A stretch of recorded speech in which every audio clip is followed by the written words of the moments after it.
As always, I would like to extend greetings and say good night to the residents of St. Paul, Charlestown.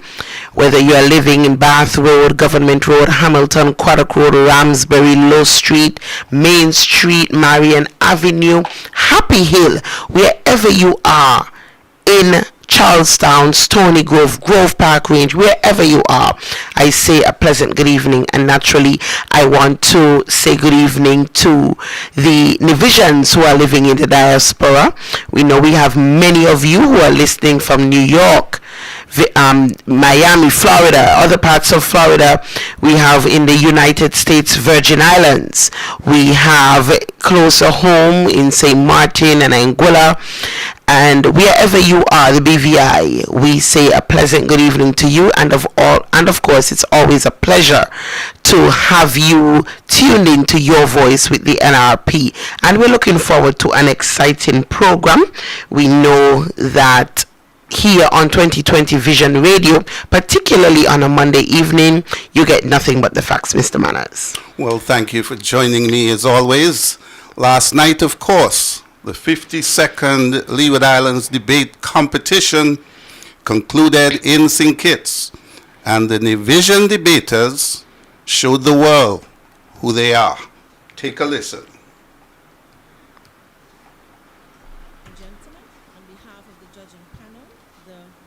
Can we get a little volume on that one, Mr. Manners?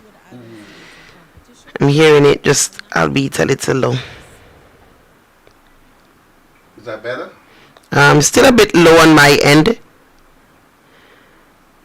And while you're doing that, I can tell you that as it relates to the Leeward Islands debating competition, yes, you can keep trying, and I'll let you know if it's up to its maximum. As it relates to the Leeward Islands debating competition, back in 2005, I was a debater. But I did not debate for the island of Nevis, where I'm from. I actually debated for the island of St. Kitts because I attended the Clarence Fitzroy Bryant College. And you know, someone is saying that it got turned down. They were hearing it and then it seemed as if it dropped. So maybe you want to try that again. All right. I'm playing it from my phone. So pay rapt attention. Okay. Let's take a listen.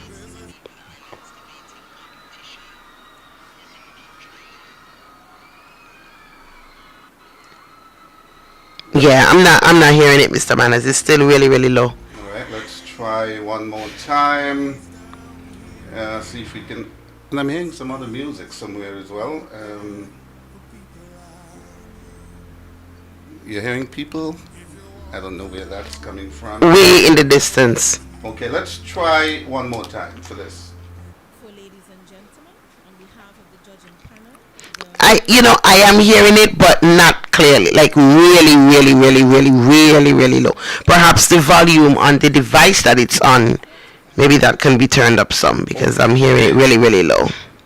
Wow. Okay, let's try again on my phone. from Queen City, Nevis. I'm hearing the cheers, but very low. All right.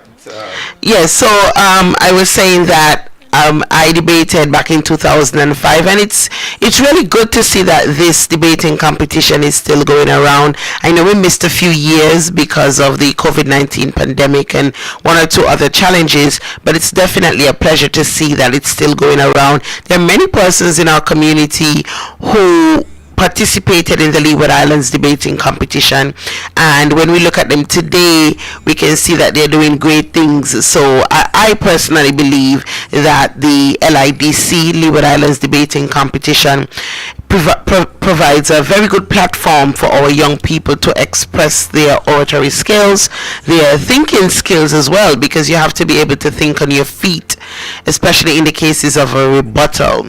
And ironically, I was telling someone, and I'll wrap this up quickly because I want to put the focus on the actual debaters for this year, but I was telling someone that way back in 2005, which is almost 20 years ago, when I debated, the moot at the time had to do with legalizing marijuana.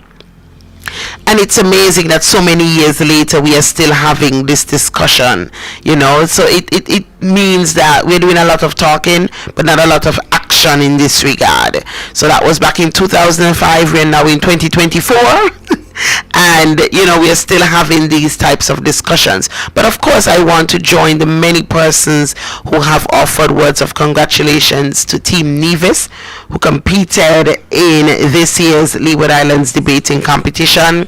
I mean, the competition was of a great standard as always, and our debaters went out there and did a fantastic job picking up best speaker in a number of instances. And I want to publicly commend the debaters again, as well as their staff sponsor, Miss Serena Brown, and others who helped to make this a reality. Yeah, well, of course, you mentioned some of the past debaters. Of course, Nevis only got a sixth form college in 1980, again through the instrumentality of the Sim Daniel-led Nevis Island administration. And ever since then, Nevis has been doing very well at the Leeward Islands debating competition. The first ever best speaker went to Vasilia Sadio of Jessups, and then she was followed very closely by Dr. Jeffrey Liebert of Rice's, of course, the brother of Patricia Hanley, and of course he is a very popular neurosurgeon in Kingston, Jamaica. And he was followed very quickly by Sherry Choss, also of Rice's Village, and recent High Commissioner to Canada. So the persons who have been representing Nevis in debates, many have gone on to be outstanding people on the world stage. If I'm not mistaken, Eustace Theo Wallace had a similar situation like I had, where he attended the Clarence Fitzroy Bryan College, and so he was on the debating team for CFBC, if I'm not mistaken. Yes, so it's really good. I mean, we have Roy J. Williams who debated just a few years ago. Several of our people, I remember the Woolards, they were debaters. My cousin Wendy Elliott was a debater, and some Canes. Quite a few of us from the Canes, Lewis clan, Mr. Manners. Wow. We have Wendy Elliott, we have Ansem Canes, we have Chanel Simmons, myself, all of us are cousins. And so quite a few of us have debated at the LIDC level. But listen, we can't take it away from the young people of Nevis who went out there this past weekend and did a phenomenal job over on St. Kitts. There's this talk that wherever the LIDC is held, the host country will win. And so whether it is fact or not, we definitely proved that we went out there and we put in the work, because it was held on St. Kitts, but Nevis was able to bring it home. And I was really happy to see St. Kitts and Nevis being the ones making it to the finals. It was really refreshing to see that and have us debating against each other. So kudos again to the debaters and to Team St. Kitts for making it this far in the tournament. Now I'm appealing to my technician, I know, who is monitoring the show from home and can make adjustments. I'm hearing in my headphones constantly "People Like You" by Gramps Morgan. I like that song, but it's a bit distracting. See if you can take that out for us. Now the tape I tried playing, which was a bit low, was of the announcement of the result. And I have another tape which I will attempt to play, and I hope we don't have the same result. Let's give it a try. Are you hearing that one? No. Hearing it low. I think the technician is working on something, because I just heard some dangling there. Okay. Now, the first tape, as I said, was the announcement of the result. The crowd, of course, paid rapt attention. The second tape I attempted to play was of Pastor Lincoln Connor, who at the Antioch Baptist Church on Sunday, I thought said something which was insensitive, and I think he misspoke, and he was taken to task on social media. He told the audience, the congregation, that St. Kitts was going up against the enemy. And of course, last night, Michaela Maynard, who herself is the daughter of a Baptist minister, Wayne Maynard, and of course granddaughter of the founder of the Shiloh Baptist Church, on Nevis gave a clap back. I thought it was an interesting event. First hearing from Pastor Lincoln Connor, and then from Michaela Maynard, best speaker last night. What were your thoughts on that? Well, first off, I'm so proud of Michaela. I mean, I can't believe Michaela has made it to sixth form already. I mean, that's amazing. I remember Michaela attending Nevis Academy. I heard Pastor Connor's statement, and I think he probably got caught up in the moment, whatever it was. I too think that the comment was ill-timed and ill-placed, and perhaps it worked in our favor because it gave us that motivation to go out there and work even harder, perhaps. But I like the fact that Michaela was able to offer a clapback based on your commentary, because it shows that she is in tune with what's happening.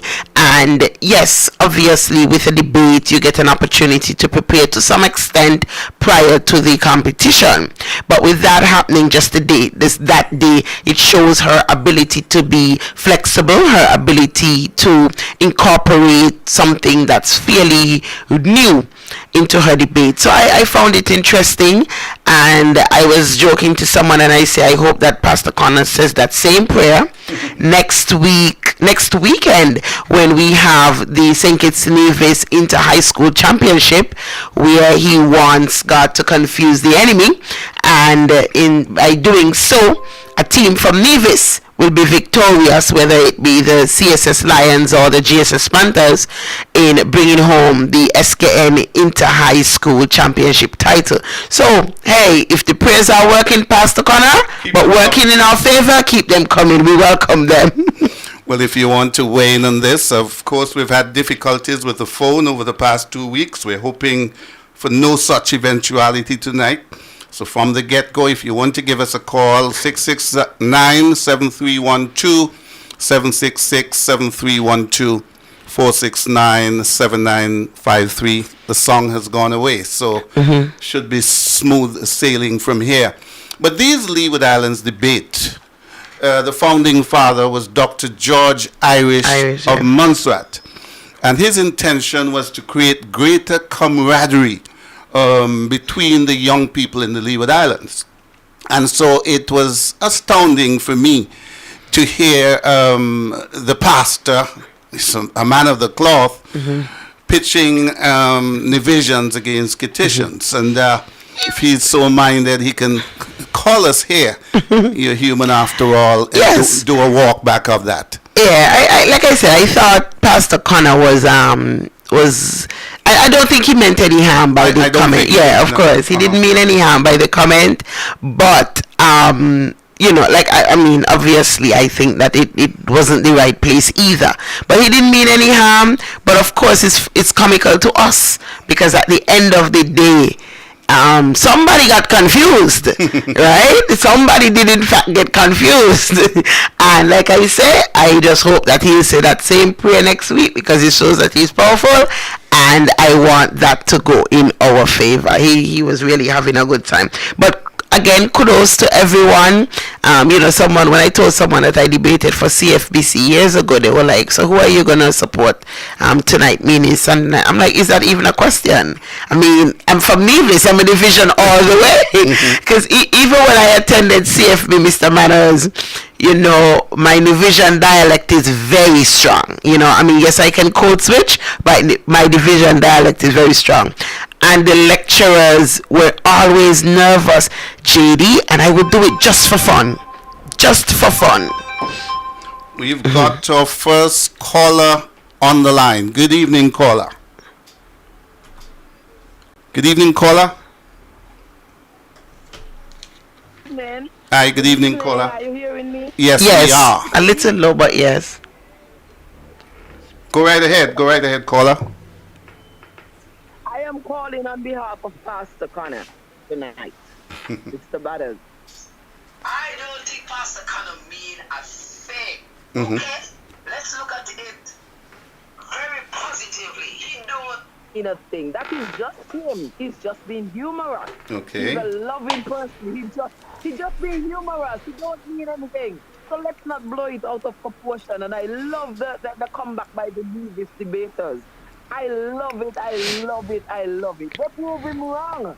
And I imagine I heard the principal saying to the girls, look, look, we're going to clap back. Let the lions roar. Let the lions roar. So Pastor Connor, who we are. They did just that, man. It was good fun, okay? Yep. Pastor Connor don't mean anything. So Well, I'm saying it well, nicely, okay? thank you very much. And of course, when the team got back to Nevis, there was a motorcade starting at Orly all the way to Charlestown, and then culminating at the Stevens Quail Hall Netball Complex. Very good that this caller called in on Pastor Connor's behalf. Never thought he really meant any harm. And as I said, he's a good fellow. Well, thank you for that. You wanted to say something? Yes, Yeah. Mr. Manners. So, as we move on, again, I just want the people to continue to encourage our young people, because there are quite a few young persons at the 4th and 5th form levels who have the potential to debate in the Leeward Islands debating competition, but some of them, as good as they are as orators, they have a little bit of stage fright. It's not too early to start practicing, just get that practice in, because we don't want you to lose out on a great opportunity. Like I said, when I saw some of the young people who debated, I was wondering, wow, when did this happen? When did they get to this age? And it really was a good feeling, almost as if you were looking at your own child there debating, and it gives you an opportunity to network, meet friends, and in some cases you get to travel to other islands. In my time, we traveled to Anguilla. And so it's really a good thing. So I just want to encourage the parents, the godparents, everybody around these young people who have the potential to make it that far, to just encourage them to work at their craft, so that they too can represent their island and their schools at the Leeward Islands debating competition and other competitions, because there are others when you go overseas to pursue tertiary level education. And Mr. Manners, I wanted to mention, and I'm going to mention it again later in the program, but I just wanted to let the persons, particularly from the diaspora, know that on March 31st we will be having something known as a virtual diaspora engagement, and that's where we're giving you the opportunity to hear about what's happening on the island of Nevis and how you can contribute to the island of Nevis, the development of Nevis, and of course the NRP's plans to get into office on the island of Nevis. Now, this diaspora engagement is for everyone, but I must say that I will be focusing primarily on issues surrounding St. Paul, Charlestown, so just bear that in mind. But of course, there's no segregation, and so if you're a registered voter in St. John, St. Thomas, St. George, St. James, and you want to tune in, you can do that as well. But just know that this particular diaspora engagement will be focusing mainly on St. Paul issues, okay? And that's coming up on the 31st of March. It will be held via Zoom at 7 p.m. our time, and you will soon see the link on social media that you click on to register, because we want you to register in advance. You register and you will get additional information about accessing the portal. Please don't wait until the 31st of March to do so. You want to be able to secure your spot early, and that's coming up on the 31st of March, and you'll hear much more about that as the time progresses. But I wanted to get that in, Mr. Manners, before we forget about that.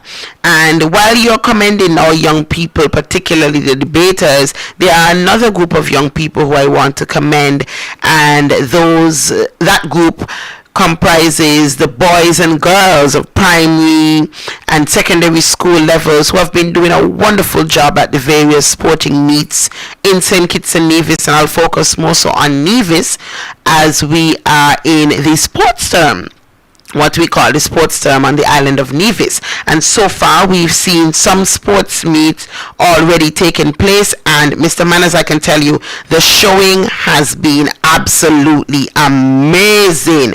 I mean, really of a high standard.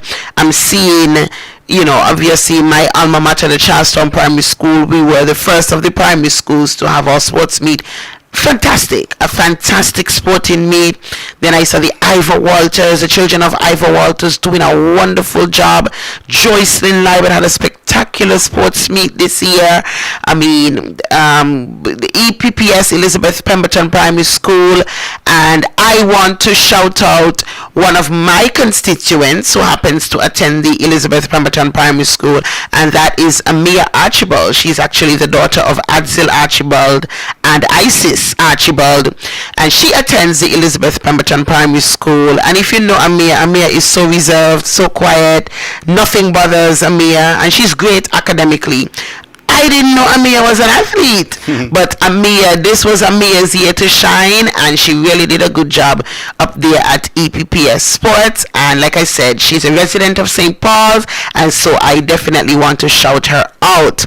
At the Charlestown Secondary School, my big girl, Mr. Manners, was the class champion, Caldrice Chapman, aka Kai, and she did a wonderful job, and she did a great job as well at the Jinxing Up Classic. And I'm looking forward to great things from her this coming weekend at the Nevis Inter-School Championship, and then next weekend at the St. Kitts Nevis Inter-School Championship. Remember, your best is enough, Kai, so whatever you do, as long as it's your best, I'm good with it. And of course, Madam Star, Mr. Manners, Madam Star, she had her moment as well. I tell people all the time, with Star, you don't know what you're going to get, huh? Because sometimes Star gets up in the morning, and if she doesn't feel like it, she doesn't feel like it. It doesn't matter what you say. But I know she has the ability. It's just a matter of getting her in that right frame of mind. And so she too did a wonderful job this year at her sports meet. She secured class champion, all first places in her races, her individual races, and then even in the relays, where her team wasn't as strong, but she was able to pull back every time for her leg. So they too did a good job. Tomorrow, we are going to see the St. James Primary School having their sports meet over in St. James. Then we are going to have the St. Thomas's Primary School having its sports meet the following day, which is on Wednesday. The Cicely Brown Integrated School, many of us know it as a special education unit, they'll be having their sports meet as well.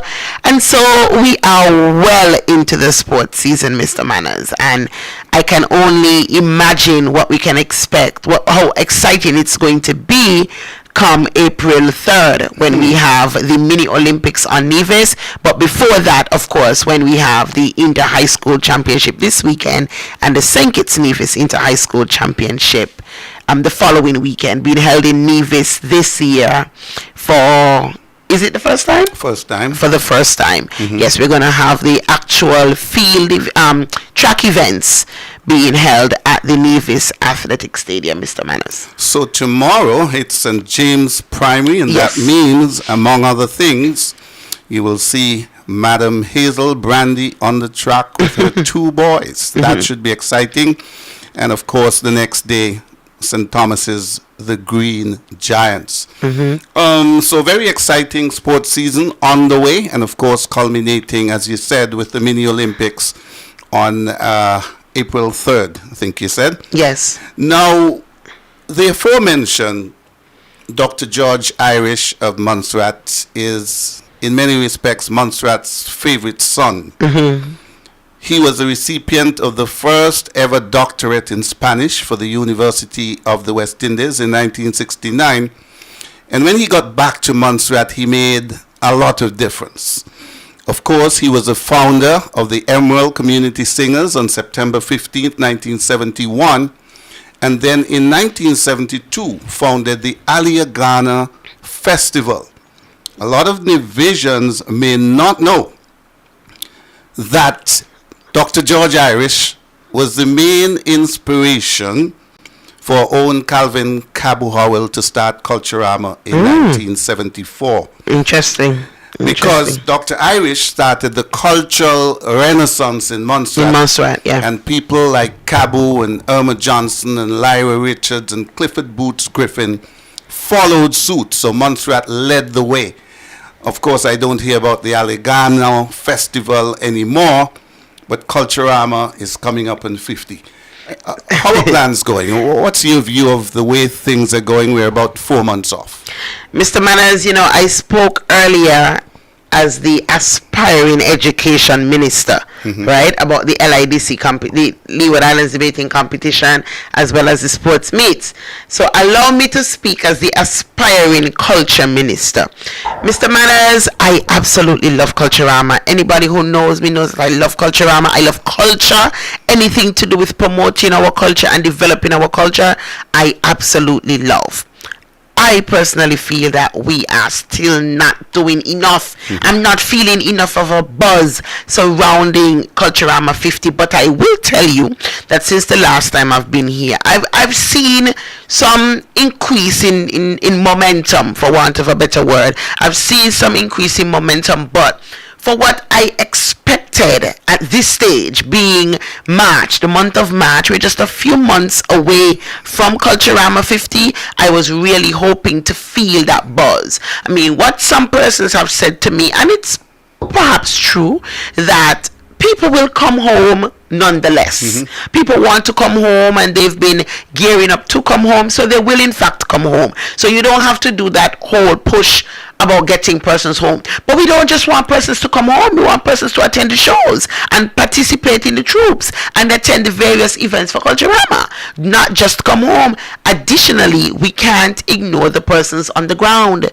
We can't ignore the persons who are already home, Mr. Manners. We too must feel that sense of excitement and camaraderie. And I participate in Culturama on an annual basis. For the last couple of years, my main contribution has been in the area of a children's troupe known as Badai.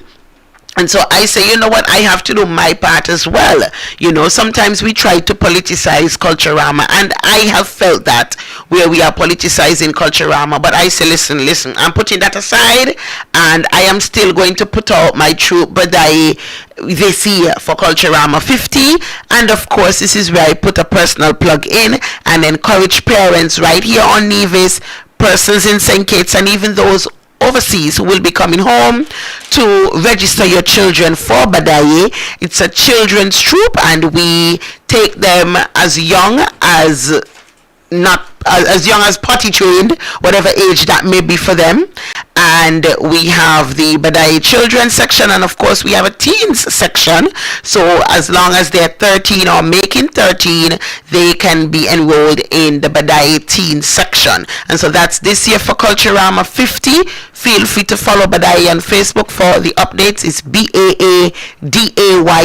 It means future in Swahili. And of course, you can always send me a message. Pretty soon, you'll be seeing our rollout of costumes. And trust me, they are going to be electrifying. But of course, we're keeping culture in mind. We are keeping Culturama in mind. Our journey to 50 in mind. So expect something spectacular, yes. But expect that level of culture and honoring our past, our present, and of course our future. Okay, now let's take a break, and when we come back, we look at the IMF statement issued last Friday. Your voice with the NRP. This and every Monday, 8:30 to 10 p.m. Join host Stephen Semanas and the NRP candidates as they amplify your voice. It's 8 minutes after 9, and we're making our way up to 10 o'clock. We've got a lot of ground to cover. And remember, you can join us 669-7312, 766-7312, and 469-7953. The last 2 weeks we've been starved for calls because we had technical difficulties. We think we've got it sorted, so give us a call this evening. Now, JD, the IMF paid its usual visit to St. Kitts and Nevis February 15th to the 26th. It looked at economic developments and the macroeconomic policies of St. Kitts and Nevis, and last Friday, March the 1st, issued its findings. We're going to take a look at a couple of the areas, and of course, CBI, I have the report in front of me. CBI has performed well in recent years, but there's a scope to further improve integrity of the program. The authorities have improved the governance of the program by advancing CBI legislation and creating the CBI Board of Governors to improve oversight. The transparency and accountability of the CBI program could be enhanced further by publishing an annual financial report on the CBI unit's operations and key data on applications.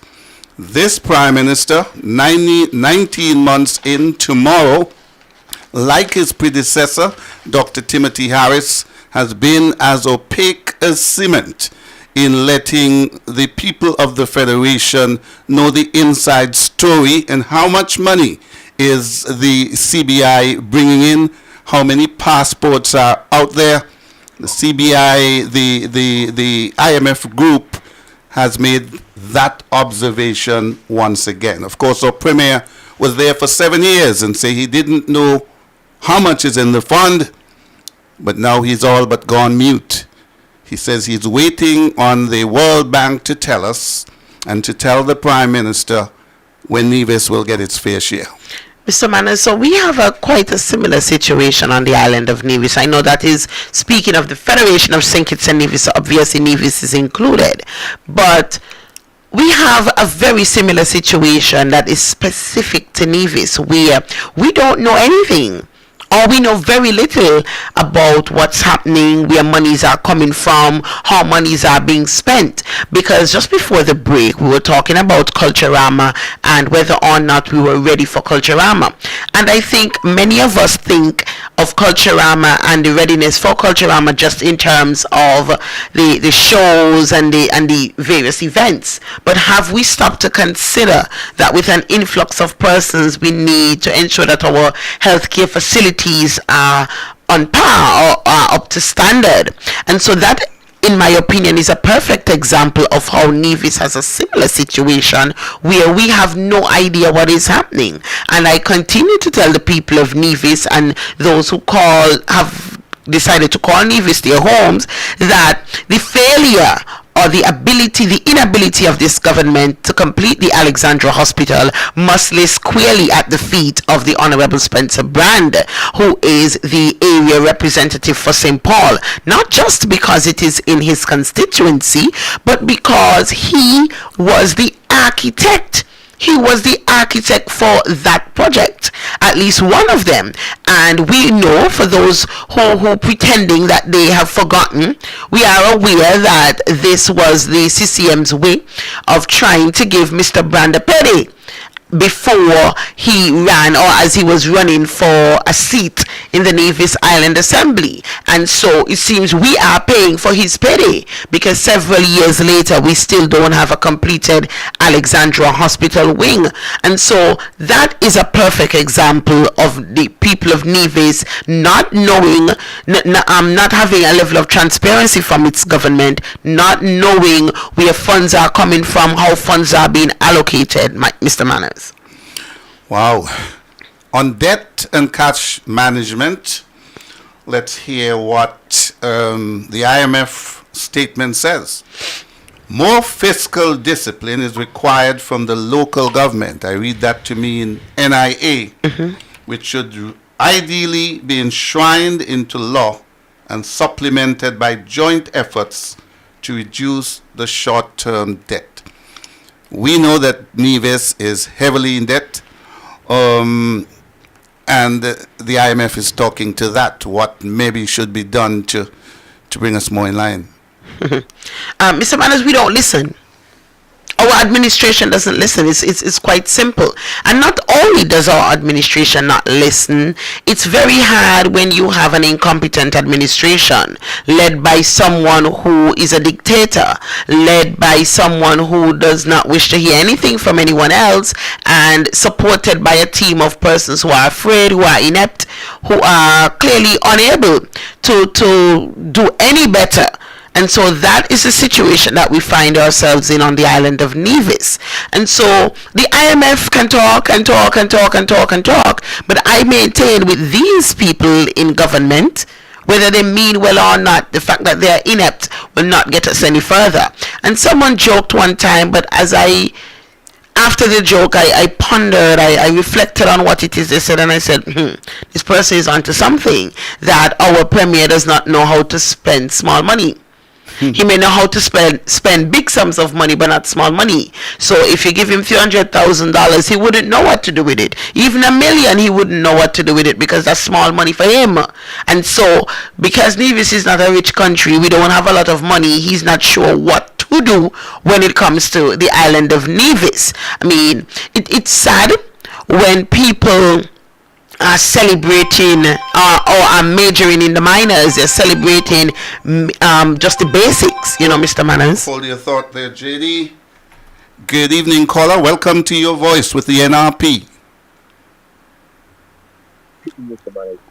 Yeah, could you lift your voice, please? Good evening. Can you hear me clearly? Yes. Yes, so saying good evening and good evening to your guest, Ms. Keynes. Good evening. I wanted to add to the point that she made earlier with regard to the Alexandra Hospital, right? Against the fact that it has been ongoing for almost 7 years now. The other vexing issue is that there are conflicting reports of what occurred over the years. Yes.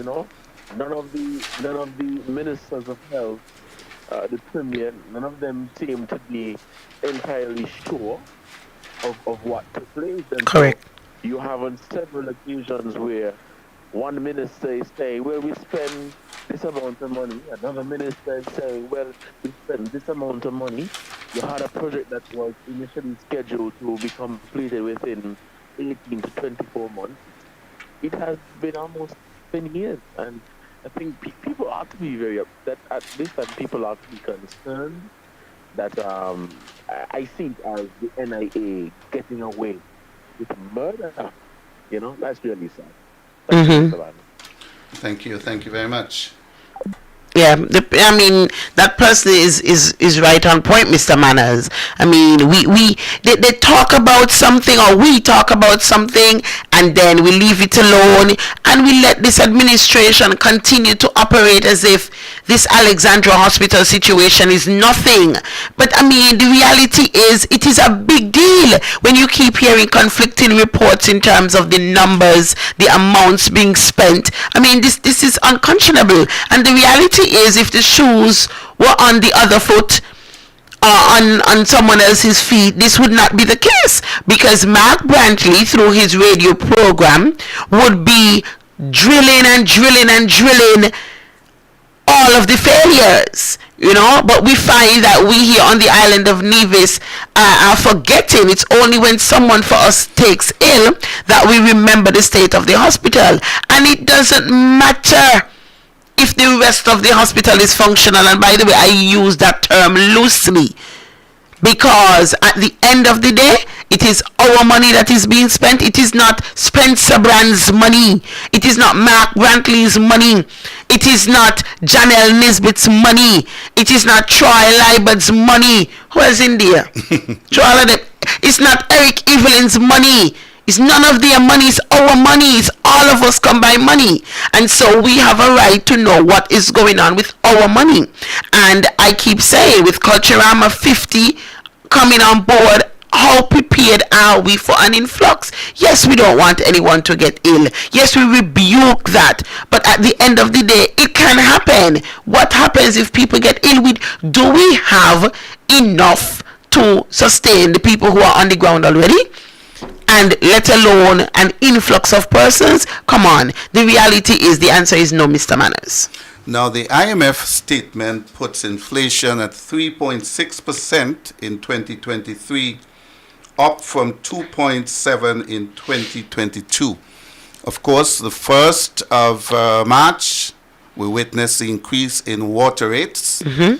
And a lot of people think an increase is coming in electricity rates as well. Let's hear what the statement has to say. The fiscal stance should be tightened to maintain a balanced budget over the medium term under conservative assumptions about future CBI inflows. While a broadly balanced budget is expected in 2024, achieving a balanced budget over the medium term will require a gradual tightening of the fiscal stance in response to the potential CBI revenue decline expected by IMF staff. This could be achieved by foregoing further CBI dividends and other untargeted payments, and by returning current expenditures to their pre-pandemic levels as a share of GDP. This would require firm control of the wage bill and goods and services expenditure and the full phasing out of electricity subsidies. So a couple of things there. They recommended that the CBI dividends, which everybody felt good about in 2023, that those should go away, and that subsidies on electricity should also be phased out. We've got some tough times ahead. We definitely do. But Mr. Manners, even if we try to implement the cost-cutting measures suggested by the IMF, which I can accept and appreciate, at the end of the day, if you have a poor spender, you have a poor spender. And let me break it down for you. For those who are slow to understand, slow to accept, and slow to believe, whichever case it may be. At the end of the day, we have a government that promotes wastage. And right in front of our eyes, we are seeing several government-owned buildings, for example, abandoned, left in a state of disrepair. In some cases, the offices have been relocated to other spaces, other rental units not owned by government, and you still don't see any work being done on the government-owned structures. And you're told that this is temporary, but it's been happening for years. And so we have the health center in Charlestown, where the health center was recently moved to the wards building, what we know as the wards building up at Stony Grove.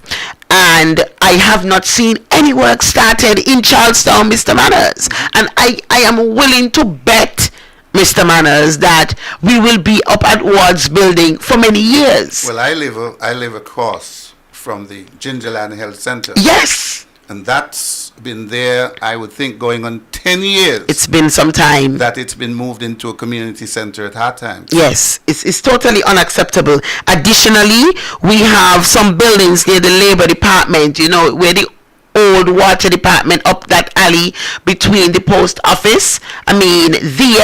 That building is just there, and it's an eyesore. As a matter of fact, there is a stone structure just across from it, with doors that are falling off, rats running in and out of there. This can't be sanitary, right in the heart of Charlestown, Mr. Manners. And I know, because I walk there from time to time. I took a few pictures before, because I'm like, this is totally unacceptable. And so we have there again being just there, nothing happening, seemingly, at least from my end, and we don't hear any updates. Then we have what we call the old customs building, Mr. Manners, right in the heart of Charlestown, just across from the Simeon Daniel bust in the capital of Charlestown. That's just there again, just there.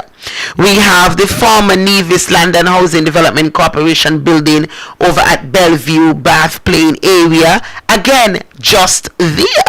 Imagine we have a housing corporation that is responsible for helping people to get homes and lands and acquire property, and they are paying rent. A housing corporation that's trying to promote home ownership and making sure that you get a piece of the rock, and they are paying rent, and they've been doing so for years, Mr. Manners. Then we have the Bath Hotel. The Bath Hotel again is just there.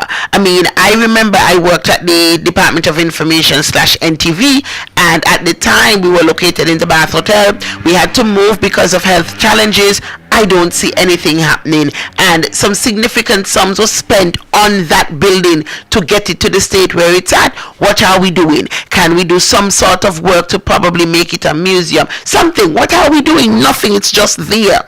Then we have the police station in Charlestown that was recently relocated. I am told that that one is under repair, and but in my opinion, let's see how long it takes, because in my opinion it too is just there. Then I'm told that the government has acquired TBN, the building known as TBN. That's what I'm informed, and so we are waiting to see what takes place there, if that is so, because I don't want it to be another place that is just there. Then right across from me we have the Huggins home. We have the Huggins home. That's a big plot of land, a huge plot of land right across from me, because that is the same place that I wrote to the premier and spoke about the state of the terrible state that the land is in, overgrown trees, everything, and because the area is so dark, it poses a security threat for myself and others in the area. And the premier write back to me, J.D. Keynes, and tell me he has to wait for the police to tell him that they must clean their property. I've never heard more craziness, Mr. Manners. But we all know that that is the place that had been earmarked as a premier's residence, you know. But because of pushback from the good people of Nevis, who recognize, no, you're out of order, that is not needed, certainly at this time, then, you know, everything just kind of went to a halt. But that too is just there. And in my opinion, it's an eyesore. We could even take some of the land and widen the road there, Mr. Manners, but that's not going to be done because J.D. Keynes bought the property on the other side, so that too will remain just there. And then you already mentioned the Gingerland Health Center. That's just there. And we have the public market at Gingerland, again, just there. So our government continues to promote wastage. So even with cost-cutting measures suggested by the IMF, I maintain that certainly on the island of Nevis, we will still have a problem because they are poor spenders. On infrastructure, the IMF statement says infrastructure should be upgraded to boost natural disaster resilience. Public sector investment policy and planning should be consolidated across the public sector, including statutory bodies, through the creation and publication of a consolidated investment budget that carefully prioritizes across projects. There is scope to expand the execution of infrastructure projects with improved feasibility studies and a better procurement process. That has been an ongoing problem in Nevis. Some projects are undertaken, there's no feasibility study. Yes. And of course, the procurement process and the way contracts are given out, that's a sore point in Nevis as well. Yes, and I mean, Nevis is not unique to this situation because it seems to be a trend in the region, but certainly the people of Nevis must recognize that we can't continue to operate in this way. Nevis is too small an island, St. Kitts and Nevis is too small a country for us to have this level of disregard, and quite frankly, I find it to be very disrespectful when we don't know anything about how contracts are awarded and whether there was a bidding process, who are the persons who submitted bids, and what the tendering process was like. I mean, this continues to be what's going on, and it begs the question, Mr. Manners, and it kind of leads me into a point that I wanted to raise, why so many of our ministers of government, our MPs, our public officials have been reluctant to declare their assets, or have declared their assets late. And I don't want anybody coming to tell me who eventually declared their assets. If you had a deadline to declare your assets in April of 2023, and all in 2024, persons are still running you down to declare your assets, then that is a problem, Mr. Manners. Not when you hold such high offices, because people are depending on you. And if it was me, you, or I, Mr. Manners, our names would be all over. And that is why I spoke out about the Honorable Spencer Brand's name appearing on a court document, a court list, saying that he was one who had been summoned to appear before the judge because he had failed to declare his assets. Those aren't my words, Mr. Manners. That was what's on the court document. And it's saying that the date by which he was supposed to file, he and others, and it's so ironic because I end up seeing them in all kind of pictures in church, he and the cabinet secretary and whoever else. I mean, this is unacceptable. And even if you eventually filed, you did not file by the time you were supposed to, and you went long beyond. And then you come with your I don't even know, because I fail to believe that Mr. Brand is the one who penned those words about who feeling froggy jump, because at the end of the day, I mean, I say, well, this is Mr. Brand talking about who feeling froggy jump. Mr. Brand, nobody afraid you. What do you mean who feeling froggy jump? You failed to declare your assets. You were supposed to do so. Why? That is the question. Why were you reluctant to declare your assets? And by the way, just in case you need a reminder, allow me to share with you that something that came out from the Office of the Integrity Commission, that all public officials who are governed by the Integrity in Public Life Act, Cap 22.18 or 18 as amended, are hereby reminded that Tuesday the 30th day of April 2024 is the deadline for filing of declarations of income, assets, liabilities, and special interests for the period 1st January 2023 to 31st December 2023.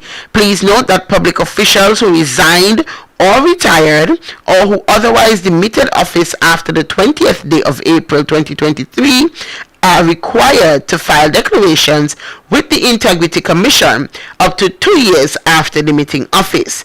Please be guided and act accordingly. And it's dated the 4th day of March 2024, and it's signed by Perletta E. Lance, the chairperson of the Integrity Commission. So I just want to let people know that is coming up. So Mr. Brand, my area representative, just in case you're wondering, you have a new deadline that's coming up, so please be prepared to declare your assets. I want you to do the honorable thing, and I don't want you to make another post saying, whether under duress or otherwise, saying who feeling froggy to jump. Please do the right thing and declare your assets. Now this one should interest you mightily. The social security system requires urgent and decisive action. Without urgent reform, the social security fund's reserves will be depleted within the next 2 decades, and the fund will accumulate a large actuarial deficit over a few decades that follows. To protect intergenerational equity, a comprehensive reform is needed to gradually raise the retirement age, increase contribution rates, expand the pension coverage, lower the replacement rates, and diversify its investment portfolio. The authorities should ensure that the public sector employees' pensions are aligned with those of the broader social security system to ensure that overall replacement rates are not greater than 100%. This has been quoted every year probably for the last decade in the IMF reports. Nobody listens. We have seen no movement. Mr. Manners, you know, it's a shame that we are at this stage where Social Security is concerned. I think one of Social Security's biggest problem is the poor investments choices that they've made to some extent, and it's sad because people like me, or maybe not even me, but maybe my children may be the ones who get no benefit. You know, I mean, I'm getting up there, so maybe something might be left for me, but the way that we are going, it seems that not much would be left for them. We definitely have to look at where we are in terms of Social Security and see how best we can navigate this. You know, it's not something that I can comment on fully just off the top of my head, and I'll tell you why. Because it takes a lot of study. You have to weigh the pros and the cons, and you have to look look at all sides, you see, because it's one thing where we can say you can increase the the retirement age, but then how meaningful or how substantial would the contributions be from those much younger? Because I find that a lot of young people are really fed up of persons not leaving employment when they get to a certain age. Some persons are working even beyond the retirement age, and young persons are getting fed up of that. So if you're saying now that you should increase the retirement age, you will have some backlash there, but it's definitely something that's worth a proper discussion. Perhaps that could be a moot for the next Leeward Islands debating competition, because it seems like the young persons are the ones to get us to listen. But it's a shame where we are. And yes, Social Security is intended to operate on its own, but let's be real, there is direct impact, direct involvement with the governments. And we know on the island of Nevis we have a problem where the government, the NIA, had not been doing its part in terms of paying its debt to Social Security.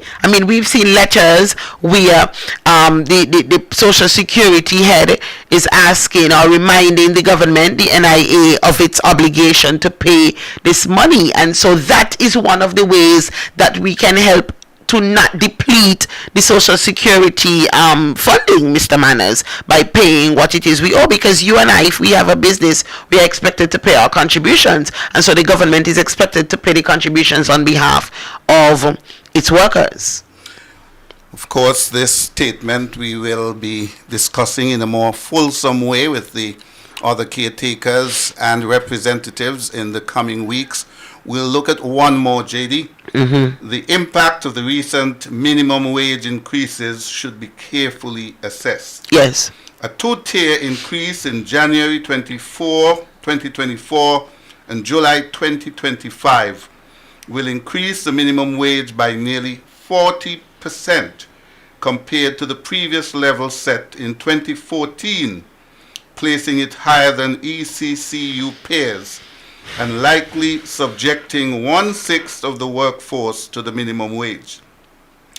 An analytical assessment should be undertaken to examine the possible impact of the minimum wage decision on employment, informality, and external competitiveness. Public sector wage setting should also consider its cascading effects in the private sector. So, Mr. Manners, as it relates to the minimum wage, you see, I can tell you that I am for people getting paid what they are worth and the work that they are doing. And there are quite a few persons who are doing a lot of work for barely any pay. You understand? There are some of us who are working for far more and we still feel underpaid. So imagine those who are making minimum wage. So you won't necessarily hear me arguing against persons making more money, provided that they're actually doing the work. Here, where I think the problem lies, Mr. Manners, we have to balance it out. Because what I recognize, yes, there's inflation around the world, but it has to be a crime. The way that prices have gone up in St. Kitts and Nevis, especially on the island of Nevis, is so much more expensive, to live here. So when we talk about the minimum wage in St. Kitts and Nevis in comparison to other Caribbean islands, for example, we have to also assess the cost of living, because it seems to me that when businesses recognize that persons will be making more money, having a little extra in their pocket, the prices go up, because it's almost as if you shouldn't have anything to hold on to at the end of the day. And the government itself recognized that there was a potential for a fallout, a potential problem as it relates to Social Security, because you realize that they went into the House and they made some adjustments regarding the contributions, because to put it simply, based on the previous minimum wage, there would not have been a need for persons making minimum wage to be paying the Social Security levy. But now, based on the increase, that would have come into play. And so the government was able to go, and in my opinion, it was a proactive approach of the government to go into the house and say, look, we don't want them to do this, and so this is what we are putting in place. We are going to make some adjustments as it relates to the Social Security contributions to ensure that they aren't adversely affected. So to be honest, I thought that was a proactive move on the part of the government, because you would have had a lot of fallout for that. But I still come back to the point that we are not looking at the balancing effect very well. We cannot continue to let businesses have such a high level of inflation in St. Kitts and Nevis. I mean, the cost disparity is ghastly, and something definitely ought to be done, Mr. Manners. What do you think on another level?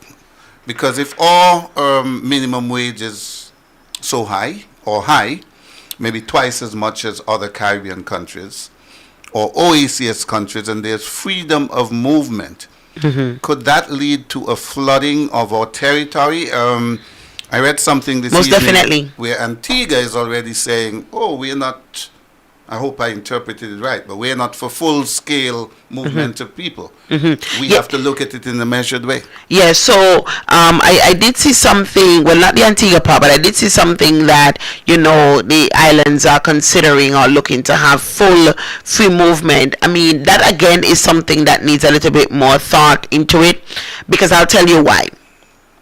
Somebody like me may say, oh, this is good for me because I can go to this country, I can go to this island, I can go to this island, maybe work for a couple of months, or I have an opportunity there which I probably would not have right now because it is not full free movement. So I may like that. However, it can negatively affect someone else, and that may benefit me because of my level of education and my work experience. But imagine someone who may not have been is not as educated as I am in terms of certification, and may not have had the work experience that I've had, and what does this mean for them? Because now you will find someone coming in, or persons coming in from other islands and possibly taking the jobs that may have been there for them. So it is something that we really have to do a balancing act on. We got to see where the pros and the cons very, very carefully, because it, like I said, is not something that you can just jump up and say, listen, this is my stance. You definitely have to weigh both sides, Mr. Manners, because it could lead to not just more divisions being out of work.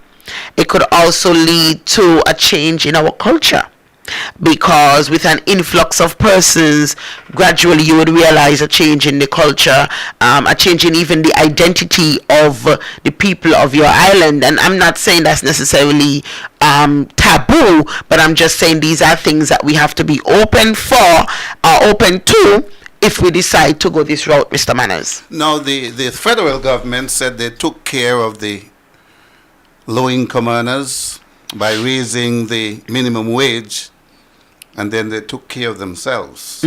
What do you make of that? Mr. Manners, to be honest, like some persons, when I consider the pay, the salaries that several of the ministers of government were receiving on a monthly basis, I was surprised, because in my mind it did seem a bit low when compared to many persons in the private sector. So I will say that it definitely did seem a bit low, especially in 2024. Timing, though, that may be the biggest thing for me. Where we are just kind of getting back on our feet in St. Kitts and Nevis in terms of coming out of COVID-19, and we had a recession before that. And if we as a government, or we as a people, when we consider the work of the previous administration, are saying, and remember, I'm saying, if it is that this is what we are claiming, that there was poor fiscal management, a lot of wastage, then I think in the first instance we should be looking at cost-cutting measures. And so while I am definitely not opposed to ministers increase in salaries, because I personally believe that the ministers were underpaid for the work that they had to do, especially when you compare it to the private sector. Not just when you compare it, but especially when you compare it. I feel though that the timing was a bit ill-placed. I think it was, it just seemed just like what you said, you know, we take care of you, so hush him out, let me take care of ourselves. So I do think that it should come. I just didn't expect it to come this soon. Well, some people talk about the manner in which it came. Dr. Janice Hodge, yesterday, Daniel Hodge last week spoke about that. The regulations gives provision for, all right, let's try and take that call. Good evening, caller. Welcome to Your Voice with the NRP. Good night, good night. Good night. There's a question. Suppose one gives false declaration for the file false declaration, and it is proven that they gave false declaration. Is there a penalty? Can they be taken to court? What's the bottom line here? Thank you. Thank you for that. Yes, you know, I'm glad that the caller asked that question, because it's not just about declaring your assets. We really need to move beyond that, because I think that to some extent certain things need to be made public. Yes, you don't want to get into the details because they're human and they have their families and they have their personal lives too. Yes, but we need to have that level of assurance that not only are our public officials declaring their assets, but that proper due diligence is being done to ensure that what is reflected is accurate. And so there should, to the best of my knowledge, be some repercussions for false declarations, but we have not seen anything of the sort. Could be because they're all declaring their assets in a truthful manner. It could be, and it could also be because they had not been declaring their assets. And so because they had not been declaring their assets, we can determine whether it's true or false. You know, well, getting back to the increase of salaries for government officials, one of the things is that they didn't own it. They tried to cast it off on a previous report done under the Dr. Timothy Harris administration in 2019.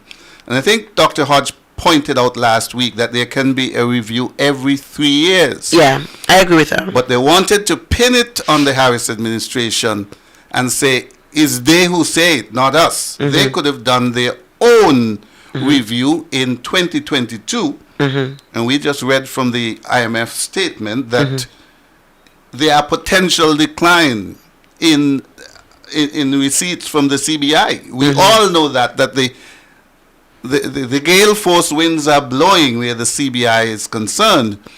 So they didn't quite own it. It's as if saying, you know, like children, oh, is he doing it, not me?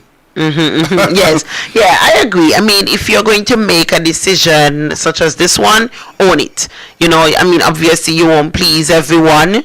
You know, persons will have an opposing view or have opposing views, but stand by what it is and give your reasons for it. I mean, I think perhaps it was a little bit of politics, because that will go over a little bit easier. Mr. Manners is not everyone who's going to really think this through and apply a rational approach. So I think in that sense they were playing a bit of politics. But again, I definitely want to place on record that I certainly am not opposed to an increase in ministers' salaries, because I think that ministers had been underpaid. At least I'm speaking at the federal level, what I saw, I feel like they had been underpaid, and even in the NIA structure I feel like some persons had been underpaid. However, the timing as it relates to the increases at the federal level, that is the one that I question, because, you know, the administration is young, and based on the administration's own campaign message, you know, there was fiscal irresponsibility, if there's such a term, where, you know, we did not demonstrate a level of maturity and responsibility where finances were concerned for St. Kitts and Nevis. And so if that is your premise, then how then can you so soon say, let's take some more money. That's my stance. Now, the Premier had his press conference last Thursday, and boy, I've never seen him so circumspect. He was as if he was treading on a hot tin roof. Very, very cautious in his responses. I think it was journalist Bart who asked him if the NIA will contemplate a similar increase for their members and opposition members. Now, I personally think we're into the era of commercial politics, especially where Nevis is concerned. Because we know for 7 years they got salaries in Nevis, salaries in St. Kitts to represent the same people. And then the Premier kind of gave a sense. He didn't dismiss it. In Nevis, we're going to take a look at an increase as well. Can Nevis afford that? Nevis can't even afford to pay its electricity bill tomorrow. I mean, Nevis can't afford it. Nevis can't afford it at this point in time. But should they afford it? Even if they could. Because we have talked a lot. No, they're not performing, Mr. Manners. They're not. Listen, you know how I know Culturama is coming? Every morning when I tune into a particular radio station, because going up it was my clock. You know, so going up it was my clock, and it's still my clock, because I know when I hear something at a something play, I know that it's this time, and I know I have this much time remaining. Every morning when I listen to a particular radio station as I'm getting ready for work, I hear this music coming, Mr. Manners. You have a call? Yes, let's take that call. Good evening. Welcome to Your Voice with the NRP. Hello, good night. Hi, good night. And good night, Ms. Gaines. How are you doing? Good night. I'm fine, thank you. Okay, I'm fine. Jerry. Yes. A few things I want to point out. Speak up just a little bit more. Speak up a bit, caller. Yeah, the connection is poor. My apologies. Oh, okay. An election was stolen from you guys a few years ago. I keep saying to Auntie Pat, and I'm going to say to you, that an election was stolen from the NRP, and the people of Nevis were deprived of a government that they voted for. Moving forward, and I will continue to talk about it until it gets sealed. There's an issue right now with the Electoral office. I don't know what can be done on the ground in terms of getting some sort of investigation going on. Because there are persons who the NRP have objected to. Well, I can speak about my constituency over in St. James's. There were persons who have passed away over a decade, but their names are still on the voters list. And coincidentally, these people, those that have suffered, were all supporters of the system. So that's one. And I will, like I said, I will keep calling Mr. Manners on every show until it gets sealed. That is something that you guys have to take very seriously. It is there because it's intentional. It's to frustrate the NRP, and it's also for them to, get through with their shenanigans. So that is one thing you got to pay attention to. Yes. The issue about the hospital, like you said, and rightly said, that Mr. Brand is to blame for that. And the people of Charlestown, the people of Nevis should never ever forget that we have an outstanding project going. It's going to be May of this year. It's going to be 7 years since that project started. It's going to almost be as old as the water project over there at ORD. If it gets completed, and the Premier continues to have his press conferences, and he comes and he says he doesn't have an idea when the project will start. Now, the last press conference he had, as I heard Mr. Manners spoke about the one we had a few days ago, I realized he came very prepared to speak about a particular topic in terms of increases in the salaries for the ministers. Mm-hmm. But he has never come there prepared to speak about the inconsistencies and everything else as it relates to the Alexandria Hospital wing. And I'm wondering, why is that? And people go ask themselves the question. They need to dig deep down inside of them and say, would you allow any contractor to work on a building for you? Going past, the average house is what, 18 months maybe? Mm-hmm. Mm-hmm. And there's no explanation. You keep getting explanation. You're getting, oh, you have a case where you have a QS in Sinkis, and then there's no QS in Sinkis, then there's a QS in Florida, a somewhat phantom QS. And he cannot speak to anything concrete, because up to this day we don't even know if there's actually a contract between a QS and the NIA in Florida. Nobody can find the house, nobody can find the number, nobody.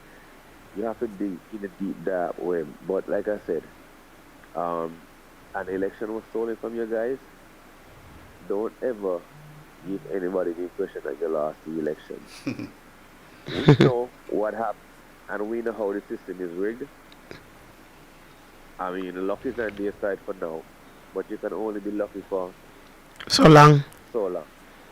Yes. So, continue the fight, and I just want you guys to keep pushing the message and keep pushing all the facts to the people, because people are listening. So Yes. I just want to remind that an election was stolen from the NRP a few years ago. That's all I want to remind you. An election was stolen. The people were deprived of a government that they voted for. Thank you. Ready? Come on. Yeah. You have a good evening. Thank you. You too. Mr. Manners, I want to comment on something that the caller said, but allow me to finish the point I was Sure. making. So I was saying, you know how I know that Culturama is coming? Every morning when I tune into a particular radio station, because I like to listen to the various radio stations for different programs. So that radio station gets my attention in the morning. And when I listen to it, I hear the first time I heard this music come in, like a real upbeat music, and I knew it wasn't part of the morning inspiration program because of the type of music. Then I hear a man's voice come on. I saying this is a Mr. Cool participant, has been launched and he's introducing himself to the public, only to realize it's the area rep for Charlestown. And then when I listen throughout the day, I realize that there is an ad for each of them, and naturally the one in Gingerland is a little bit more on the flamboyant side. And Mr. Manners, when I listen to them, I'm like, but wait. These ministers, yes, they are doing their part to encourage persons to attend Culturama or participate in Culturama 50. But what is this? What is this? An audition for Mr. Cool? I mean, when I listen to it, I just have to laugh, because I'm like, this is what we have come to, Mr. Manners, where they are seeking to get some level of popularity, and they feel that this is the best way to do it. They want to compete with the Mr. Cool and the Queen Show contestants, because quite frankly they are losing popularity. And I say that with no water in my mouth, Mr. Manners. It is a joke, because the ministers on the island of Nevis take us for a joke. Then we have some of them who all they do is take pictures and pose on social media. If you want to be a model, be a model.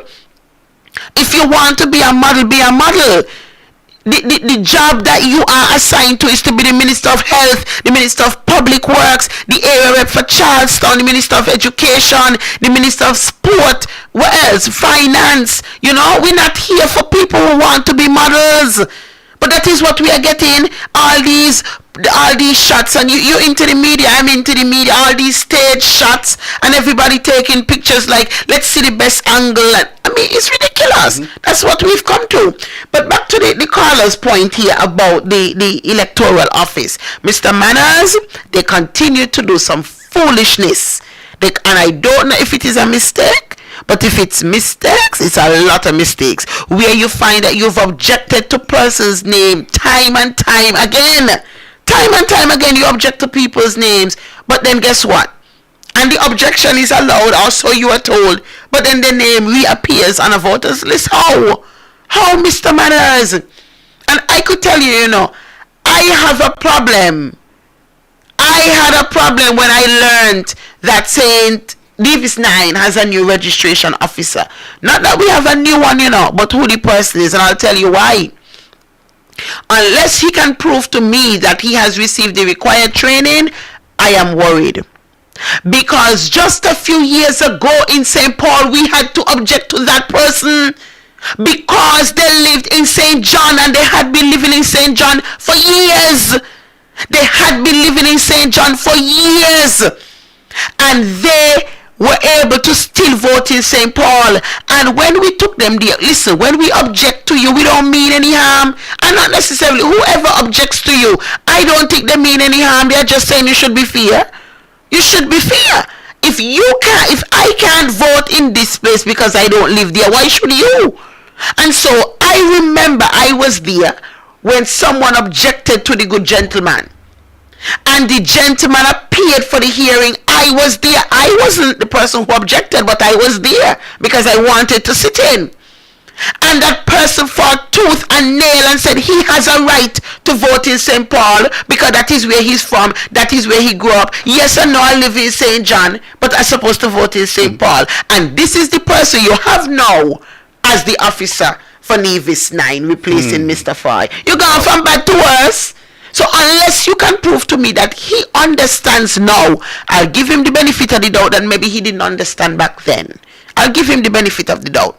But if you can prove to me, unless you can prove to me that he understands now what it entails, then I am very uncomfortable, Mr. Manners. I am very uncomfortable because he fought tooth and nail to vote someplace where he didn't live, where everybody knew he didn't live, and he was a police officer.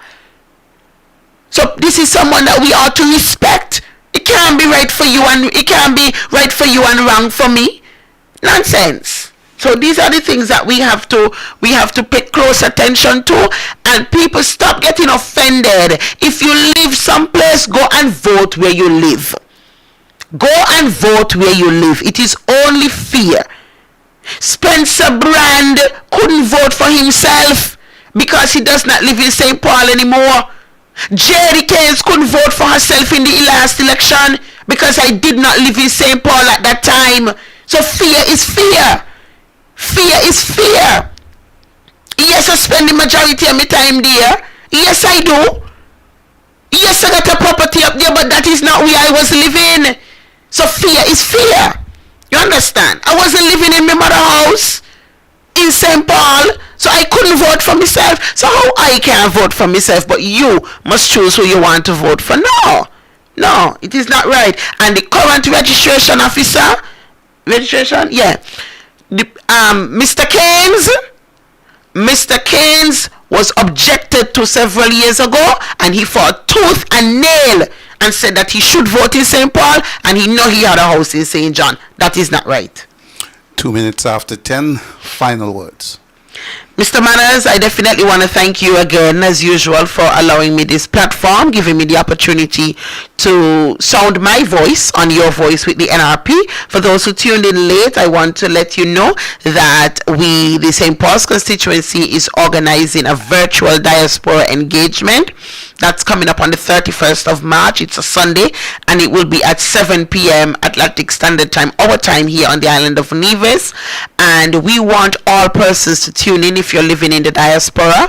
While we are not restricting persons, so if you're living in St. John, if you're voting in St. John, St. Paul, St. James, St. George, St. Thomas, you are welcome to tune in. But just bear in mind that we will be dealing primarily with issues surrounding St. Paul and how we can move the constituency forward. But of course, we're not blocking anyone out because we are an inclusive party, and any feedback received will certainly be sure for another constituency will certainly be shared with the appropriate caretaker or parliamentary representative, and they too will probably be on the call offering their support. So we just want to let you know that that's coming up on the 31st of March, and pretty soon you'll see the registration link. Probably by tomorrow you'll see the registration link where you go on and register so that you can be part of that virtual diaspora engagement. We need all the support we can get. And to those persons who have in the past supported the NRP in one way or the other,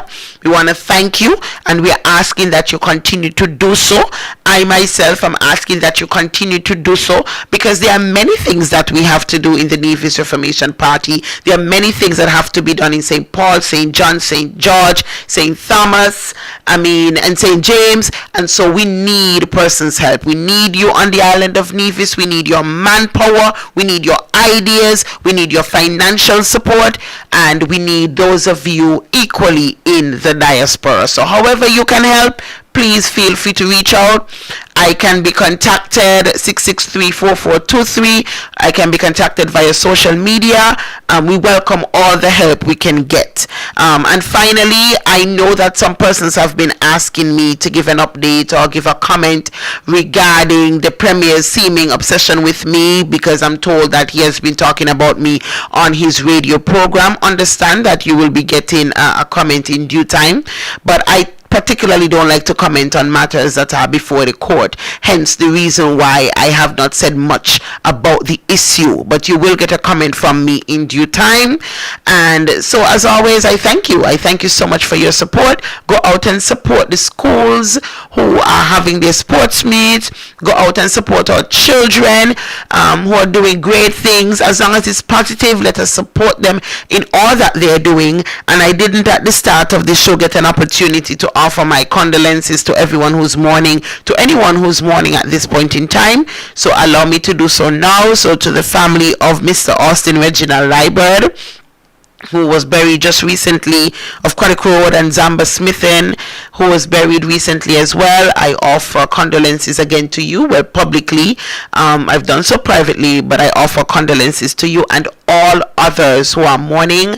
There are some people who hold a special place in my heart who are mourning at this particular point in time, my little angels. And so Goddy JD loves you guys, and I say deepest condolences to all who mourn. Marcella Brown and her family, condolences to you and everyone else who is mourning at this point in time, Mr. Manners. Let me add to that list the late Melville Conrad Taylor of Craddock Road, who worked for many years at the government repair shop. Yes. His homegoing service will be tomorrow. Yes. At the Gingerland Methodist Church. And his daughter Valencia said to me, we're going to inter him in Gingerland, where he will reunite with his Pond Hill wife, Helen. So to all the mourners, and I'll be attending that ceremony tomorrow.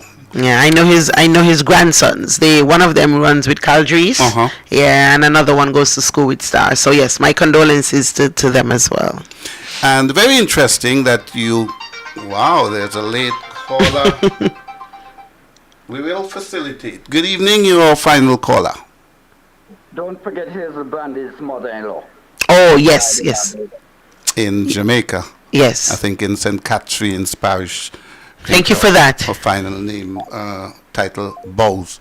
But I was saying that it's interesting that you mentioned the obviously political Culturama promos. A lot of people are out there talking about it. Yeah. We don't need to mix politics and Culturama. Correct. We won't stand for that at all.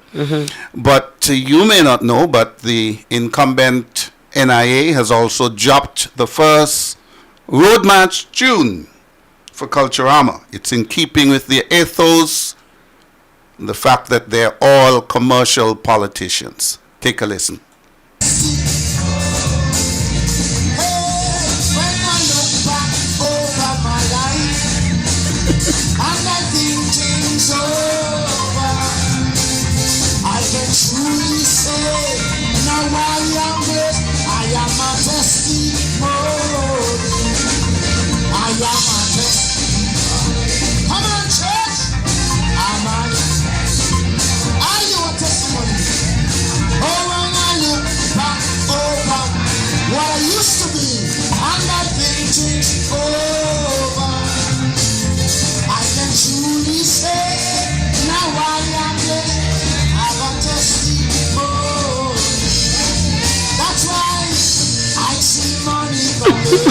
By the Holy Ghost. money coming, for the Lord is on my side. I see money coming for you, money coming for me. Hey, I see money coming. We got one more caller coming in rather belatedly. Let's try to take that. Good evening, caller. Caller? We're trying to accommodate that caller, but caller, are you there? Yes, I'm here still. Good evening. Hi, good evening. I am sorry to call so late. Yes, I really apologize, but I see you guys. Hello? Yes, we're hearing you. Yes. I just want to bring Mr. Brian Claxton. Remember he lost his wife last night? Lisa? Lisa, yes. In Jamaica. Last night. In Jamaica, yes, please. Yeah, I saw the video going around. Yes. I just want to bring that into you all as well, please. Yes, Mr. Brian Claxton, yes. Yeah, Stony Grove. You hadn't I know Brian and I know Lisa. I had not heard that. Yeah, I saw it circulating last night. Yes. Passed away in Jamaica. Last night, yes. I saw Brian myself this morning in town. I give him a big hug, and yes, he showed me that his wife passed away, yes. Wow. My condolences to you, Brian, and to Jada. Oh my goodness. You really shocked me. You really shocked me just now. Wow. I know Lisa quite well. I knew Lisa quite well. So my condolences. Another hit for Brian. Wow. Yes. Well, we've gone a little bit over time, 9 minutes past 10, so that's our show. Make sure you join us next week. I believe the doctor will be, one of the doctors, Dr. Patricia Bartlett. Yes, it should be Dr. Bartlett. Yes. Okay, so make sure you join us. That's our show for Monday, March 4th, 2024. Our special guest, J.D. Keynes. Good night. Good night. Your voice with the NRP. This and every Monday, 8:30 to 10 p.m. Join host Stephen Semanas and the NRP candidates as they amplify your voice.